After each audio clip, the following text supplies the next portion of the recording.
Gold, trusted gold buyers. మీరు తాకట్టు పెట్టిన బంగారాన్ని విడిపించి ఈ రోజు ఉన్న మార్కెట్ ధరకు కొనబడను.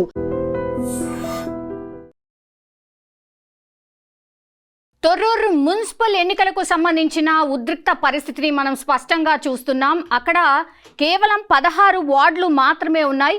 సో 16 వార్డులకు మ్యాజిక్ ఫిగర్ ఎంత అన్నప్పుడు 10 ఉంటే మ్యాజిక్ ఫిగర్కి చేరుకున్నటువంటి లెక్క.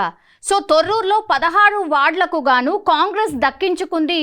పూర్తి స్థాయిలో మనం లెక్కలతో సహా చూసినప్పుడు కాంగ్రెస్కి వచ్చినటువంటి వార్డులు 9 వార్డులేమో బీఆర్ఎస్కు, కాంగ్రెస్కేమో 7 వార్డులు దక్కాయి. అయితే మ్యాజిక్ ఫిగర్ చేరుకోవాలంటే ఇక్కడ 10 ఓట్లు కీలకంగా మారబోతుంది.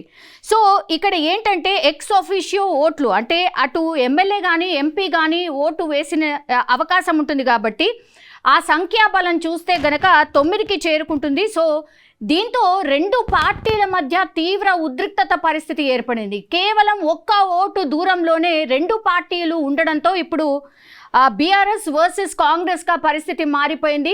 అక్కడ మనం చూడొచ్చు బీఆర్ఎస్ తరఫున పూర్తి స్థాయిలో ఎర్రపల్లి దయాకర్ రావు రంగంలోకి దిగారు. తొర్రూరు పూర్తి స్థాయిలో క్లీన్ స్వీప్ చేసింది బీఆర్ఎస్ అనేటువంటి వార్తలు మనం చూసాం. కానీ కాంగ్రెస్ రంగంలోకి దిగడం, ఆ తర్వాత అక్కడ ఎమ్మెల్యే యశస్విని రెడ్డి దీన్ని ప్రతిష్టాత్మకంగా తీసుకున్నారు. ఖచ్చితంగా ఈ మున్సిపాలిటీని, తొర్రూరు మున్సిపాలిటీని యశస్విని రెడ్డి ఖాతాలో వేసుకునే ప్రయత్నాలు జరుగుతున్నాయి అన్నటువంటి ఆరోపణ బీఆర్ఎస్ చేస్తోంది.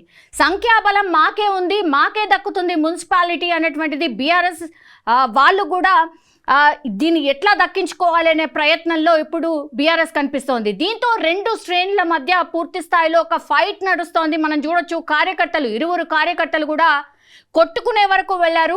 పూర్తి స్థాయిలో ఆ మున్సిపాలిటీ ఆఫీస్ని మనం చూస్తే కనుక కంప్లీట్లీ పోలీసుల హయాంలో మనకు కనిపిస్తోంది. తొర్రూరులో ఒక ఉద్రిక్త వాతావరణం అయితే స్పష్టంగా మనకు కనిపిస్తోంది. సో ఇట్లా హంగ్ ప్లేసెస్ ఏవైతే ఉన్నాయో అట్లాంటి ప్లేస్లో మనకి ఇక్కడ తొర్రూరు కూడా కనిపిస్తోంది. కేవలం 1 ఓటే. అందుకని వీళ్ళు బీఆర్ఎస్కి సంబంధించిన వాళ్ళను లాక్కునే ప్రయత్నం కాంగ్రెస్ చేస్తోంది అని బీఆర్ఎస్ పెద్ద ఎత్తున ఆరోపణ చేస్తోంది. అటు బీఆర్ఎస్ ఏమో కాంగ్రెస్ వాళ్ళను తీసుకునే ప్రయత్నం చేస్తుంది అని బీఆర్ఎస్ వాదన వినిపిస్తోంది. దీంతో ఇద్దరి మధ్యలో ఒకే ఒక వార్డు దూరంలో ఉన్నారు. ఒకే ఒక ఓటుతో గెలిచే అవకాశం ఉంటుంది కాబట్టి పూర్తిగా లాస్ట్ మూమెంట్ వరకు కూడా ఎవరు ఎటువైపు ఉండబోతున్నారు, ఎవరికి ఐదర్ బీఆర్ఎస్కి దక్కుతుందా లేకపోతే కాంగ్రెస్కి దక్కుతుందా ఈ మున్సిపాలిటీ అనేది పెద్ద ఎత్తున ఒక ఉద్రిక్త సిచ్యువేషన్ అయితే మనము స్పష్టంగా చూస్తూ ఉన్నాం. సో తొర్రూరు మున్సిపాలిటీ ఎవరిది, అటు బీఆర్ఎస్ దా ఇటు కాంగ్రెస్ దా అనేది మరి కాసేపట్లోనే తేలే అవకాశం అయితే ఉంది. కానీ ఫస్ట్ నుంచి కూడా తొర్రూరులో ఎర్రబెల్లి దయాకర్ రావు తన ఆధిపత్యాన్ని ప్రదర్శించారు. యశస్విని రెడ్డికి అతిపెద్ద దెబ్బ అనేటువంటిది మొన్న 2 రోజుల నుంచి కూడా మనం చూస్తూ ఉన్నాం.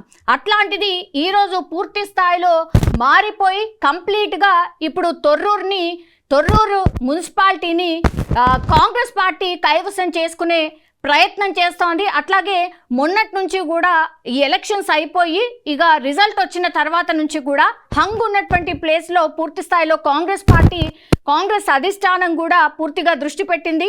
మొన్న సుదీర్ఘంగా ఒక రివ్యూ మీటింగ్ జరిగింది సీఎం రేవంత్ రెడ్డి సమక్షంలో. ఈ రోజు జరిగేటటువంటి మున్సిపాలిటీలో ఎట్లాంటి వ్యూహాన్ని రచించాలి, అట్లాగే క్యాంప్లో ఎలాంటి పరిస్థితులు ఉండాలి, ఎవరికి ఓటు ఎట్లా వేయాలి ఏంటి అనేది కూడా పూర్తి స్థాయిలో చర్చ అయితే జరిగింది. ఆ తర్వాత ఈరోజు మార్నింగ్ కూడా చైర్మన్లు వైస్ చైర్మన్ల ఎన్నిక ఉంటుంది కాబట్టి ఎవరు చైర్మన్ ఎవరు వైస్ చైర్మన్ అనేది కూడా పూర్తి స్థాయిలో డిసైడ్ అయిన తర్వాతనే ఇప్పుడు పూర్తి స్థాయిలో అందరూ కూడా చేరుకోవడం జరుగుతోంది. అందులో భాగంగానే ఎవరైతే వార్డులో ఎన్నుకున్నటువంటి సభ్యులు ఎవరైతే చేరుకునే ప్రయత్నం చేస్తున్నారో అక్కడ పూర్తిగా ఉద్రిక్త వాతావరణం స్పష్టంగా చూస్తూ ఉన్నాం. సో తొర్రూరులో ఒక ఉద్రిక్త వాతావరణం అయితే కనిపిస్తోంది. ఇప్పుడు తొర్రూరు మున్సిపాలిటీ ఎవరి ఖాతాలో పడబోతోంది అనేది కూడా పూర్తిగా ఉత్కంఠగా మారిపోయిన పరిస్థితిని మనం చూస్తూ ఉన్నాం.